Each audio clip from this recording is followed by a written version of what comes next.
Good evening, friends. This is your host to welcome you through the creaking door into the inner sanctum. Come in. Come on in and join my wispy white friend. Oh, you're shivering. Cold? Well, don't let it throw you. Just remember that many are cold, but few are frozen. Oh, yes, your sheet is reserved for you. But please don't tear it. Remember the high ghost of living.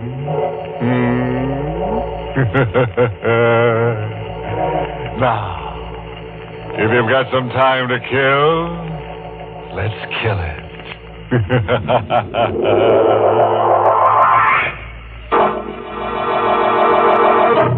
Tonight's Inner Sanctum mystery, The Judas Clock, was written by Frederick Maytho and stars Barry Kroger in the role of Sebastian with Lawson Zerbe as Andrew. Now, all comfortable and tense? Good. Now, I want to warn you, if you feel a pair of thin, cold hands passing over your face, don't be frightened. The hands belong to a clock.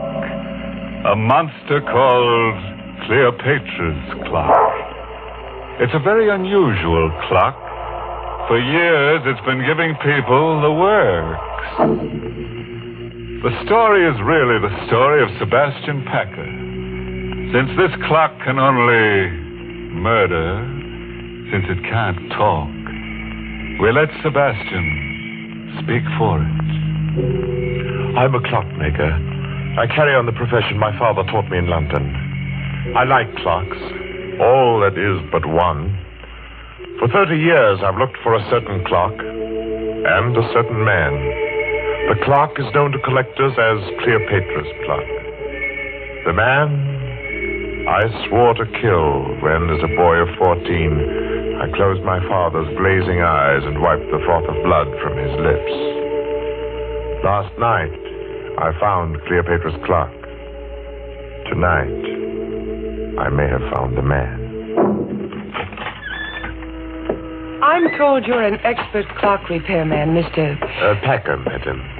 Well, yes, I suppose I am. Well, I have a clock. Rather, my husband has. Yes? And it hasn't run for years. Would you have a look at it? Well, can't you bring it in? Oh, heavens, no. It weighs 500 pounds.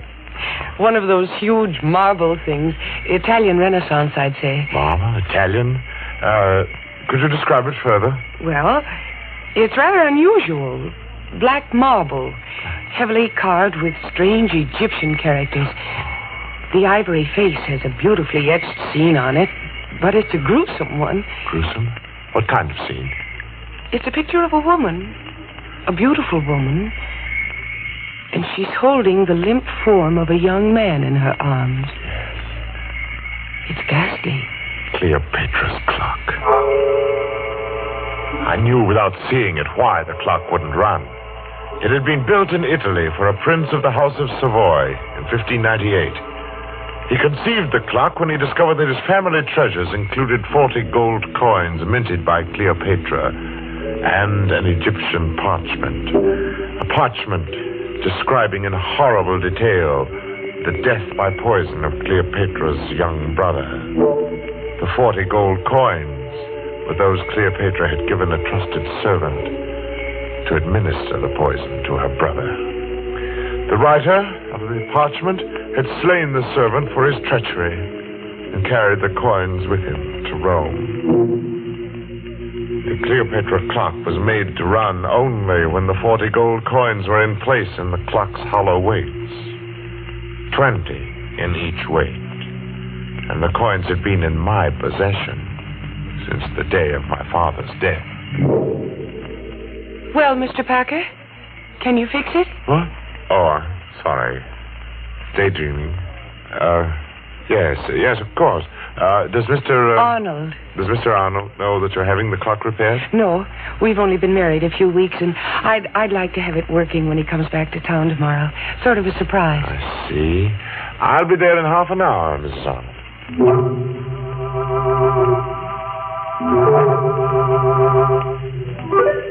So now last night I went to the Arnold house, and I found Cleopatra's clock again. Its 6 feet of black marble, glistening. Its pendulum, motionless. Its hollow weights, empty. And waiting. I started to work. Foghorns from the East River sounded much as I remembered they did in London. And suddenly I was back there on a fateful day about a fortnight after the clock had first been uncrated by my father. I was in the shop when the man from Scotland Yard stepped in. He walked straight to the clock and stared at it. Good afternoon, sir. Does the clock interest you? Very much. When did you acquire it? A cousin bought it at auction in Italy, and I'm displaying it for sale on consignment. My name's Pettibone, Scotland Yard. I've been looking for this clock for a month. It was stolen in Italy. Stolen? Yes, Mr. Packer, and worse. Murder was done. You know, I'm afraid you've involved yourself in a bit of something here. Murder? I'm taking possession of the clock in the name of the Crown. I shall never forget the look of horror on the detective's face as he laid his hand on the clock's carved column. It froze there while his face drained to pasty white and his eyes bulged. He opened and closed his mouth soundlessly and crumpled to the floor, his hands to his throat. He was still and twisted and very dead. Mr. Pettibone had died of a heart attack the moment he took possession of the clock. My father wanted time to think, so I helped him drag Pettibone into the stockroom. I went to my quarters. I dozed fitfully to awake hours later at the sound of angry voices. Well, Cousin Andrew, you've done me a fine turn, haven't you? I've told you I didn't mean to kill the old girl. It was an accident. And don't talk so loud. The boy will hear us. You killed her as soon as you learned that she'd made out a will in your favor. And then when you thought it was safe, you sold all her furnishings and sent the clock to me to sell. All right, I did. And you're in it to the ears. I'll go to the police. And how will you explain poor stiff Mr. Pettibone lying in your stockroom all this while? Well, Besides, there's nothing to fear. Now that Pettibone is gone. He was the only one who suspected me.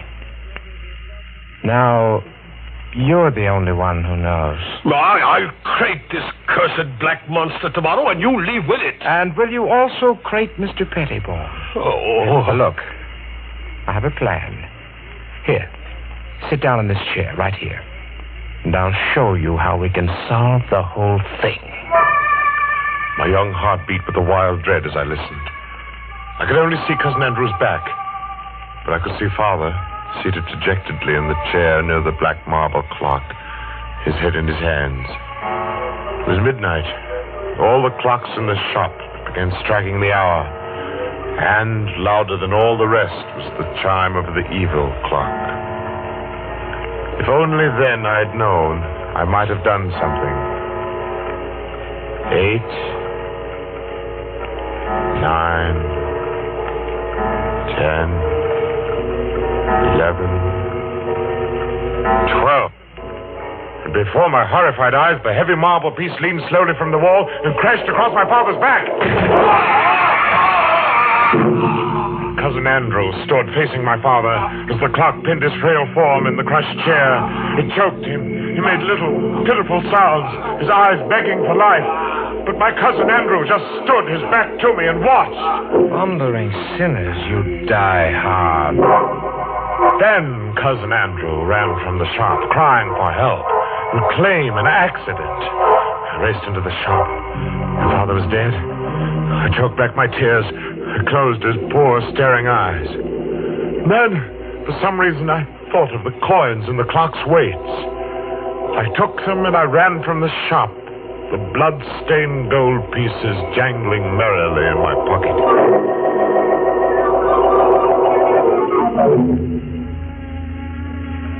Armed with the notion that the coins were of value and the definite notion that I must eat, I approached one of the many dingy little curio shops in the Limehouse district. I stepped through the fog toward a shop where a dim light burned in the rear. Every inch of wall and ceiling was hung with curios. Old armor, swords, shields. I would have run out, but but a wizened, apish man barked at me from the rear. Well, what do you want? I have something to sell. What have you got? I have 40 gold pieces, sir. They're supposed to have been the coins Cleopatra paid a servant to poison her brother. I twist the scrawny neck off of you. You're pulling my leg, eh? Oh, no, sir, I'm not pulling your leg, sir. Here they are. Blimey. Gold, right enough. Where did you cop them? I didn't steal them. They belonged to my father. Oh, it's a likely tale. Will you buy them, sir? Oh, buy 'em, he says. Buy 'em. You get out of here before I calls a bobby, you scamp. Go on, now, get out. Give me back my Get coins. out or I'll come about and fetch you a sound one. The ugly brute came toward me. He held my coins clutched in a tight, hairy fist. Before I could move, he'd struck me the wall with a clatter. And then it happened. As I hit the wall, my eye caught a metallic gleam above me. I leaped back instinctively. As the hairy arm thrust at me again, a heavy metallic object dropped from the ceiling. It struck across the forearm of the clenched fist. I stared first at the man's gaping mouth, then at the great bleeding gash in the arm he clutched with his other hand, at the blood that dripped on the object that had struck him. It was an ancient headsman's axe. The gaping mouth opened and closed, making no sound. And then, with a moan of horror, the pawnbroker crumpled to the floor. I clamped my mouth upon a cry of panic. I stooped to gather all the coins that had fallen from the man's hand. Blood made them slippery. Thrusting them into my pocket, I stumbled, whimpering in fright, through the shop and into the night. And the fog of London never swallowed a more frightened and a more lonely boy.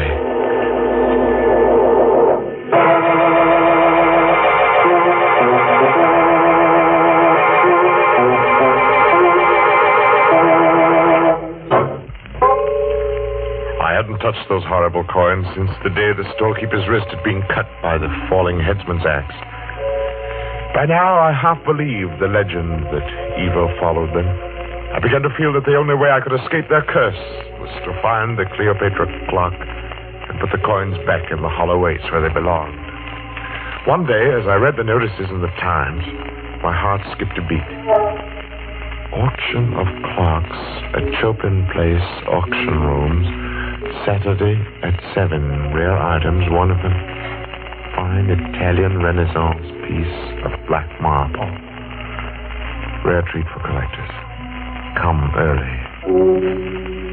I went early. I was the auction room's first visitor.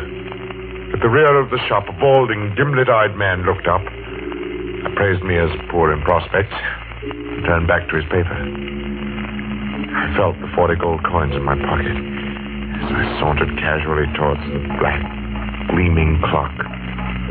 Other clocks about were ticking.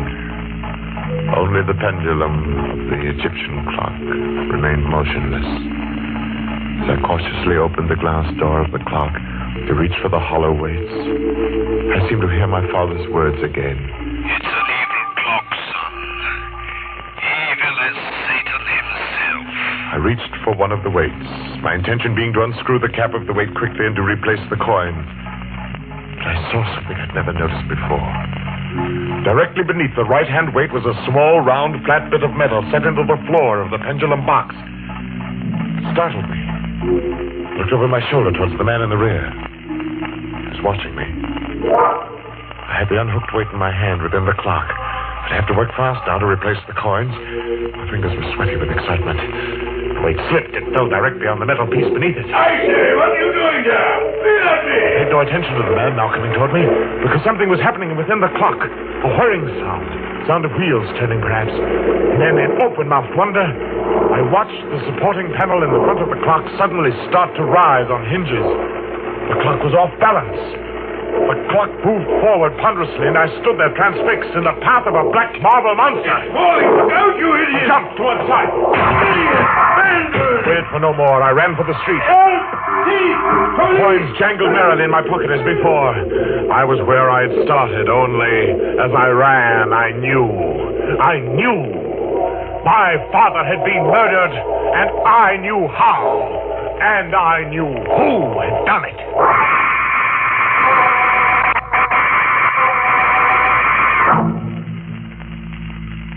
I walked for miles, trying to pull myself together. I wandered aimlessly, or so I thought. But fate had traced my path before me, because I was startled to find myself staring into the shop window of a rare coin dealer named Megaroyd. I walked into the shop. Mr. Megaroyd seemed a nice little man. He smiled a bit quizzically at my firm belief that I possessed the betrayal coins of Cleopatra. I poured them on his counter. Oh, I say, you could be right, you know. These are the right era. Oh, I say, suppose they were. Let me put a glass to them. Would they be worth a great deal, even if they weren't? Well, let me see. Oh, yes, gracious, yes, they are nearly new. Fine condition. They should be worth a great deal as collector's items. Well, Mr. Megaroyd, I feel there's something I ought to tell you about these pieces. Yes? That's not important. Oh, well, now, just a moment. I have a catalogue on this Egyptian era in my show window. I'll fetch it just a jiffy. The coins lay on the counter. I watched Mr. Megaroyd run down the aisle. As he approached the display window, his foot caught in an electric wire which lay across the floor. The lights went out, and I saw him pitch forward. Mr. Megaroyd!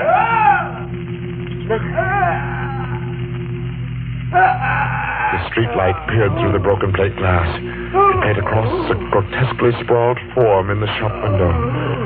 I needed no more light than there was to see what had happened. The upper half of the heavy plate glass had broken and dropped flat against the solid lower half. Mr. Megaroyd lay as the pawn shopkeeper had, holding with one hand the bleeding forearm he had pushed through his plate glass window as he tripped. The gold coins were on the floor, covered with blood once again.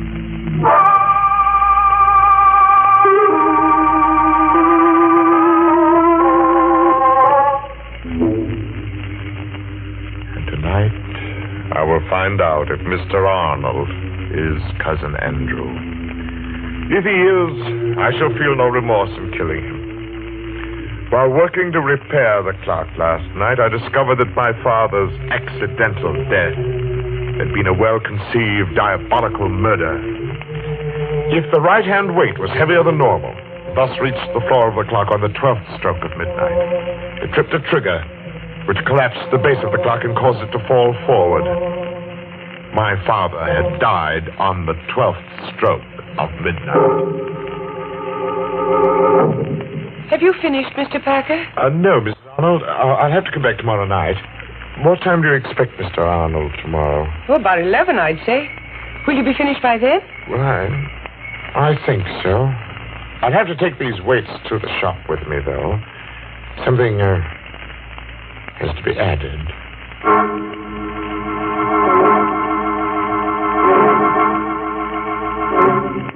I put the coins in their place within the weights. Not 20 in each weight, but 20 in one and 10 in the other. The other 10 coins are in my pocket. In another pocket, I have a small 38, although I don't plan to use it. I have a 30-year-old date to keep.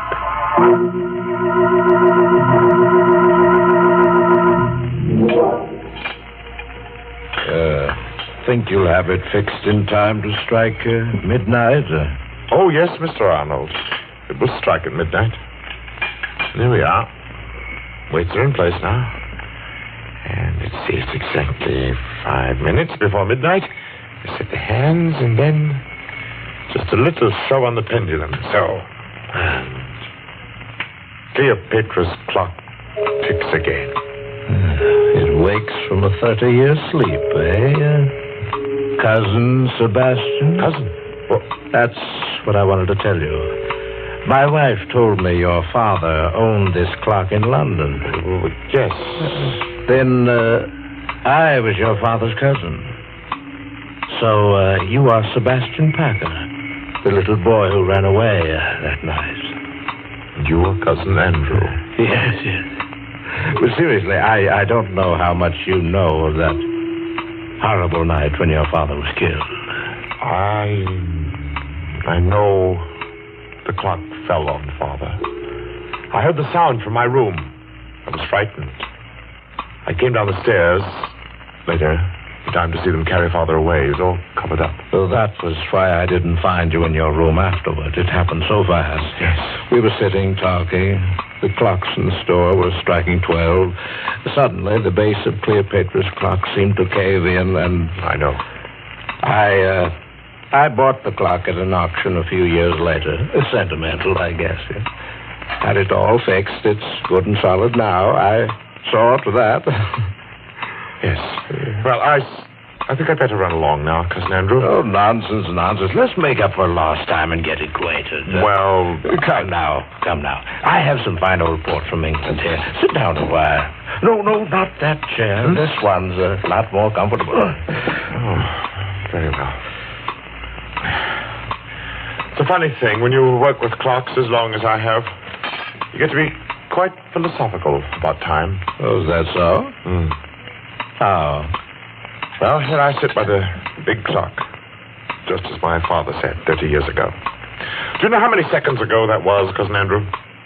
No, do you? Well, 350,360,000 seconds in 10 years. That would be 946,080,000 seconds in 30 years. You've got quite a mechanical mind, Sebastian. Here, try this port here. Okay. Here's to Father.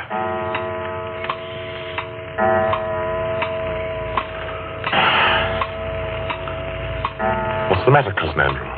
Are you ill? No. Your face is drawn and gray. Shut up.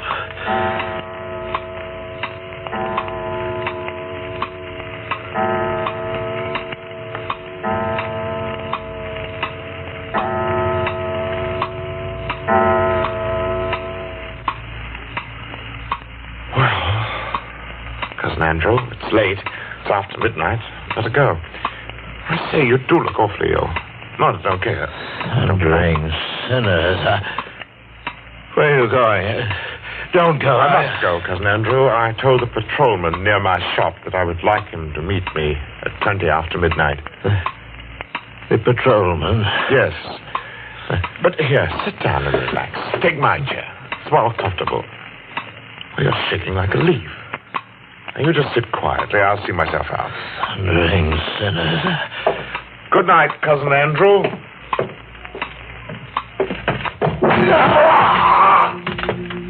Sebastian!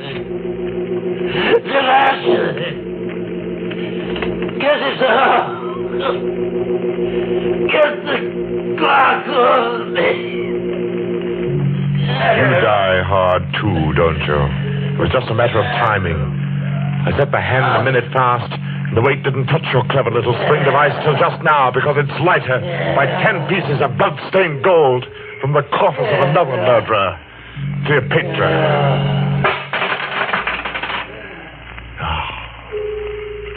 Rest easy, Father.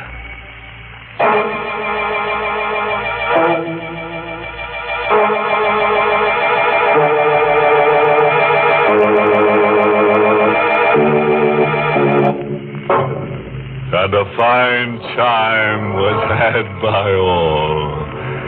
Gotta leave you now, folks, with a timely moral. You can figure out how long you've lived, sure. That's your pastime. But figuring out how long you're going to live, that's just any old time. Oh, yes, by the way, this story should teach you another lesson. Never complain when you have to work late.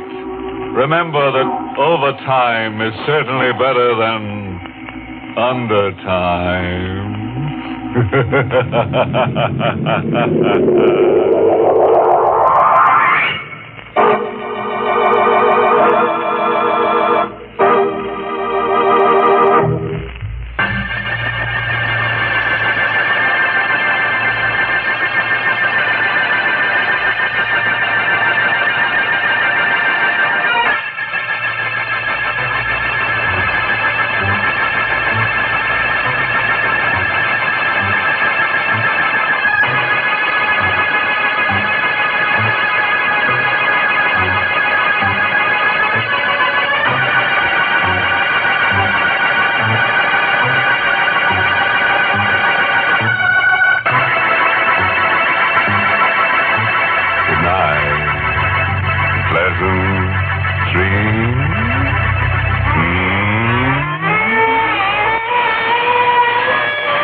Inner Sanctum was heard in the United States over CBS, the Columbia Broadcasting System, and has been rebroadcast for servicemen and women overseas. This is the United States Armed Forces Radio Service, the voice of information and education.